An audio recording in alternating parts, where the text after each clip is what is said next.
Bugun men Minecraftda Vardan haykalini 1 daqiqada, 1 soatda va 12 soatda qurib ko'raman. Va albatta 1 daqiqada quriladigan Vardandan boshlaymiz. Birinchi Vardanni o'yinda bor hisobda yo'q deb unga kerakli bloklarni oldindan to'pladim. Lekin shunga ham qaramasdan juda ko'p xatolar qildim.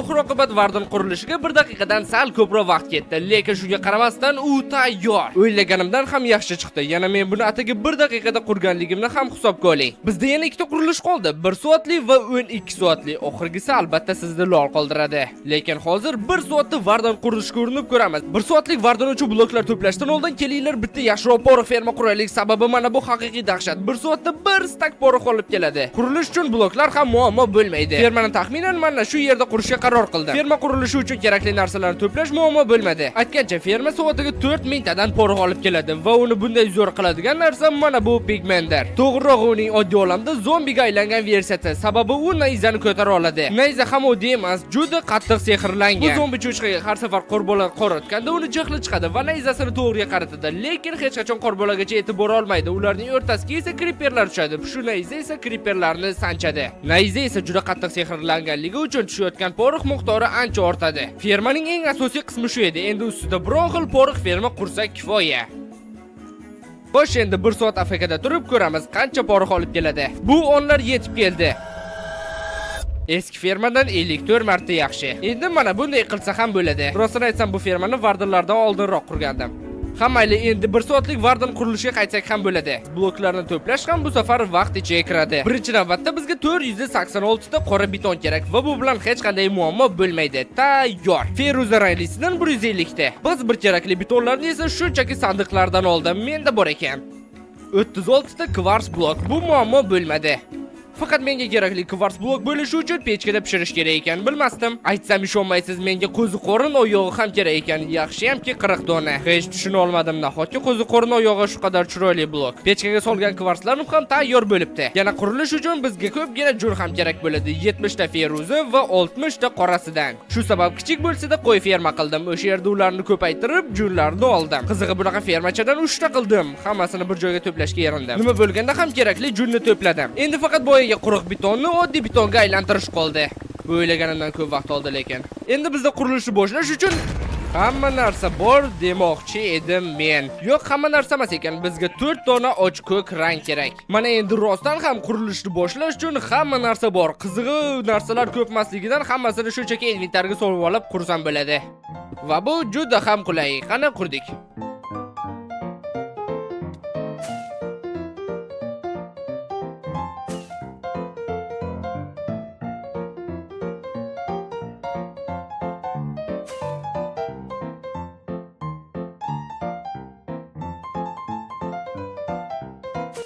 Bir soatlik Vardan ham tayyor. Bunisi 1 daqiqada, bunisi esa endi 1 soatda. Rostdan ham farq bilinib turibdi. 1 soat uchun ajoyib natija. Izohlarda sizga necha soatda qurilgan Vardan yoqqanini yozib qoldirsangiz bo'ladi. Biz esa hozir va nihoyat 12 soatlik Vardanga o'tsak ham bo'ladi. O'sha bahaybatiga. Men bu videoni ko'rayotgan barchani Artcraft serverdagi anarxiya rejimiga taklif qilmoqchiman. Anarxiya o'zi nima? Bu yerda kuchlilar g'olib bo'ladi. O'yinchilar bir-birlari bilan bellashadi. Xohlasangiz orqali kuchaying, xohlasangiz avtoshaxtada konchilik mahoratlaringizni ko'rsating. Ustiga ustak serverda ulkan yangilanish bo'ldi va endi u har qachongidan ham yaxshiroq. Cheaterlar ham endi joningizga tegmaydi, sababi ularga qarshi anti-cheat tizimini ham juda qattiq kuchaytirdik. Yana bir yangilik, yozgi ta'tillar munosabati bilan barcha donatlarga 40% gacha chegirma e'lon qildik. Chegirmalar yoz oxirigacha davom etadi va u rostdan ham bahaybat bo'ladi, lekin qanchalik bahaybat bo'lishini tushunishingiz uchun mayli loydan karkas qurib beraman va u mana shuncha bo'ladi. Dahshat. Qiziq, 12 soat o'zi yetarmikin? Men hisoblaganim yo'q. Qurilishda bizga eng ko'p kerak bo'ladigan blok bu qora betondir va bizga undan 7934 ta kerak. Shu sabab bu yerdagi sandiqlarni bo'shatamiz, fermani qora betonga moslaymizda uni ishga tushiramiz. Rostini aytsam, bu fermani kattalashtirish kerak edi menimcha.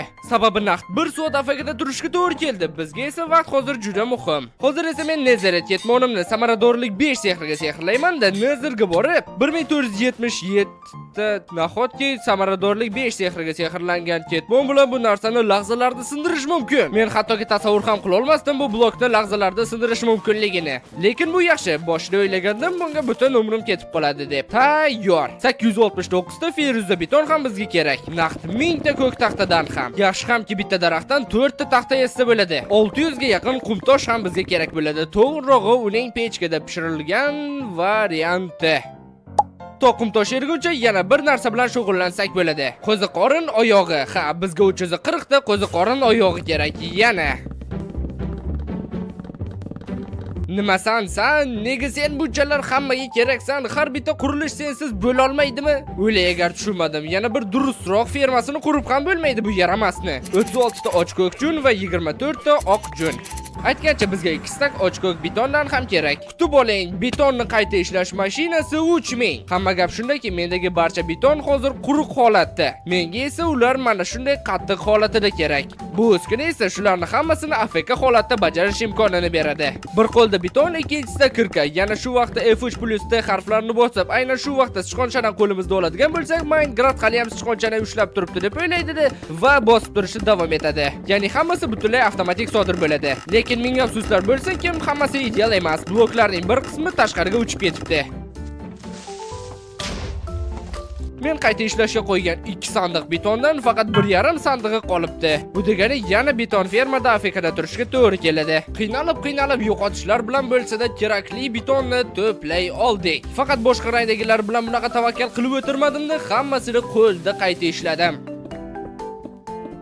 Bo'ldi, barcha turdagi betonlarni hal qildik. Endi bizga salkam 2000 ta skalk kerak. Bu 1,5 shalker bo'ladi. Ya'ni skalkni kavlay oladigan ketmonni yasaymiz-da, shunchaki Vardinning uyiga tushib kavlashni boshlaymiz. Lekin bir narsani hisobga olmabman. Bu kimning uyi ekanligini. Iloj boricha tezroq atrofdagi skalk sensorlarini sindirdim. Voy, qo'rqinchli. Agar biror nima bo'lsa, bu yerdan muhim uchib keta olish kerak. Bo'ldi, menimcha xavf qolmadi. Bu yerda 2000 ta skalk chiqadi. Bemalol kavlab olsak ham bo'ladi. Voy, menimcha bu yerdan hozirroq tuyoqni shiqillatish kerak. Bunday tor joyda Vardin bilan birga bir qolish haqiqiy o'lim degani. Bu ketishda hech qanaqasiga skalk to'pla olmaymiz, lekin u bizga baribir kerak. Bizda ikkita yo'l bor. Yoki skalk ferma qurish, yo Vardinlarning paydo bo'lishini olamda butunlay o'chirib qo'yish. Ha, shunday qilsa bo'ladi. Va bu narsani amalga oshirish uchun bizga mana bu narsalar kerak bo'ladi. Yana ozgina jun ham. Bu mexanizmni qurganimdan keyin mening olamimda birorta Vardin paydo bo'la olmaydi. Boshlanishiga bir xil skalk katalizator topamiz, masalan mana bu. Va uni atrofini jun bilan o'rab qo'yamiz. Vardin chaqira olmasligi uchun yaqin atrofdagilarni ham yoki butunlay yo'q qilsa bo'ladi boshqalarni. Ehtiyotkorligimga qaramasdan bir necha marta baribir Vardin paydo bo'ldi. Shuning uchun qochishga joy tayyorlab qo'ydim hattoki. Va o'sha yerda Vardin qaytib uyga kirib ketishini kutdim. Agar hadeb Vardin o'ldirishga urinayotganini hisobga olmasa, agar bu narsani qurish umuman muammo emas. Bari tayyor desa ham bo'ladi. Endi shunchaki suv quyib, junlarni olib tashlasa kifoya. Bu narsa qanday ishlaydi desangiz, juda ham oddiy. Shunchaki men mana bu portionga o'q uzaman va o'q tovush chiqaradi. Tovush esa skalk sensorga boradi. Skalk sensor Vardinni chaqirishga urinadi. Lekin atrofda hamma yer suvligi uchun u hech ham Vardinni paydo qila olmaydi. Bu narsa har doim ishlab turishi uchun mexanizm turgan chankka ender marvarid ochishni unutmang. Bu juda muhim. Bu blok Vardinni chaqirishga urinayotganda esa boshqalari hattoki urinib ham ko'ra olmaydi. Shu sabab Vardin hech qayerda paydo bo'la olmaydi. Mana tayyor. Vardin 1-0. Voy, hisob o'zgardi. O'lib ketmasam bo'ldi edi. Tushunarli, mexanizm ishlashdan to'xtadi. Sababi mana bu yaramas blok qolib ketibdi va o'shanda Vardin paydo bo'la olgan. Men buni tuzatdim. Endi hech qanaqa Vardin paydo bo'la olmaydi. Rosta kamiga skalk kovlasak ham bo'ladi. Bu uchayli nayzi xavfli ekanligini bilardim. Aytgancha menga 2000 ta skalkdan tashqari 800 dan ortiq skalk tomirlari ham kerak edi. Ularni ham to'pladim. Vardin qurilishi uchun yetishmayotgan 3 ta blok qoldi. Kutib oling, Prizmarinlar oilasi. Agar bu safar ham shunchaki kovlaydigan bo'lsak, bunga million yillar ketishi mumkin. Sababi mana bu to'q qorasini ko'ryapsizlarmi? U butun qalada menimcha topilsa bir stak topiladi. Bizga esa undan 700 ta kerak. Bir so'z bilan aytganda, Prizmarin fermasini qurmasak bo'lmaydi. Kerakli narsalarni to'plashga kirishamiz. Yana 60 ta obsidian ham kerak bizga. Kovladik. Mahluqlar menga tegishmasliklari uchun ko'rinmaslik damlanmasini ichib bir nechta aslahani yechamiz. Shunda ular bizni kamroq sezishi kerak. Men umid qilaman. Ferma juda ham oddiy. Umuman olganda bu videoda ishlatgan barcha fermalarimga video ostida havola qoldiraman, esdan chiqmasa. Eng muhimi bu ferma ishlashi uchun pastdan mana shunday ruh qumlarni katta maydonga qo'yib chiqish kerak. Ko'rinmaslik damlamasi yordam bera olmayapti. Ruh qumlarini o'rnatdik. Endi nazarda kerakli koordinatlardan mana shunday ular o'ladigan joy quramiz. Tayyor. Endi bu portaldan kiradigan bo'lsak, mana fermada paydo bo'lamiz. Endi shunchaki mana bu tuproqlarni olib tashlaydigan bo'lsak va kerakli balandlikka chiqadigan bo'lsak, bo'lmaydigan ishlar sodir bo'ladi. Sizlar qarang, ular qanchalik ko'p paydo bo'lyapti. Bu ferma soatiga 30 mingtadan ortiq narsa olib keladi. Bu yerda hammasi chatoq-ku, optimallashtirish kerak. Mana ferma bu tarafdan qanday ko'rinadi? Ajoyib, juda ham ko'p moblar. Endi qanchadir vaqtga resurslar to'planishini kutamiz.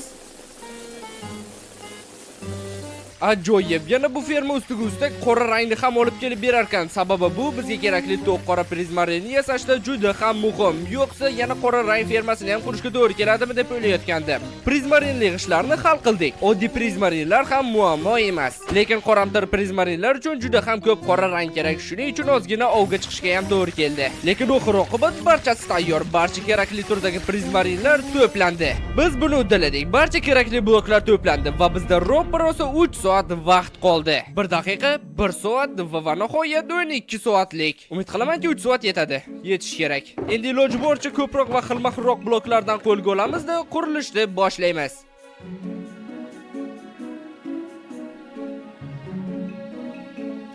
Mana 20 daqiqada nimalarga erishdik. Yomon emas, allaqachon kimning oyog'i ekanligi bilinyapti.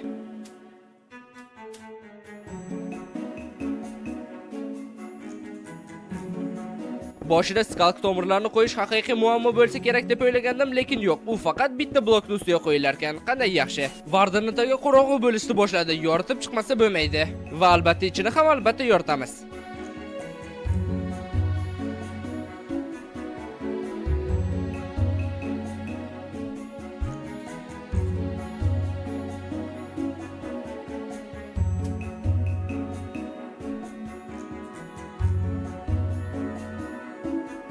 Hamma yerni yoritganimga qaramasdan baribir tunchisi uni o'tkazib yuboryapman. Sababi katta ehtimol bilan men o'sha yerda qurayotganimda tepamda creeper paydo bo'ladi-da, ustimga desant qilishga qaror qiladi. Ana unga o'xshab. Yo'q bo'ldi.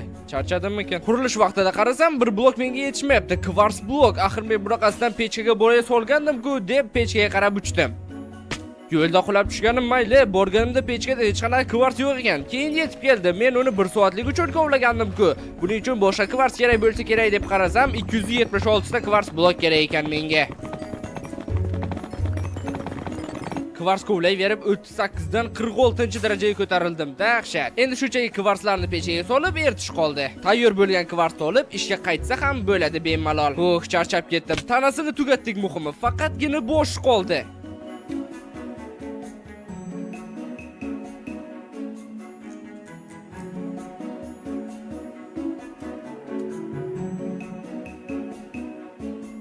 Nimadir yetishmayapti va bu nimadir uning shoxlari.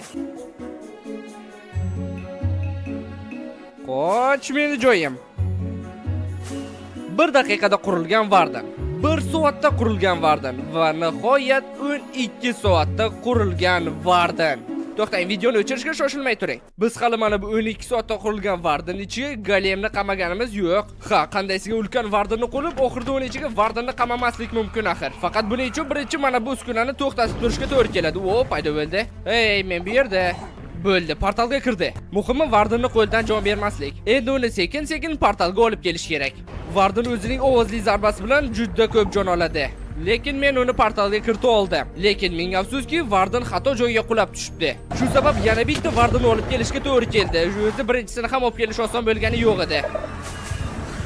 Lekin bu safar hammasi o'xshadi. Vardan o'sha yerda va u hech qayerga ketmaydi u yerdan. Bu videoni tayyorlashda men juda ham ko'p mashaqqat chekdim. Agar sizga qiyin bo'lmasa, iltimos videoga like bosib, kanalga obuna bo'ling va kelasi safar qaysi hayvonni qurishni ham yozib qoldiring.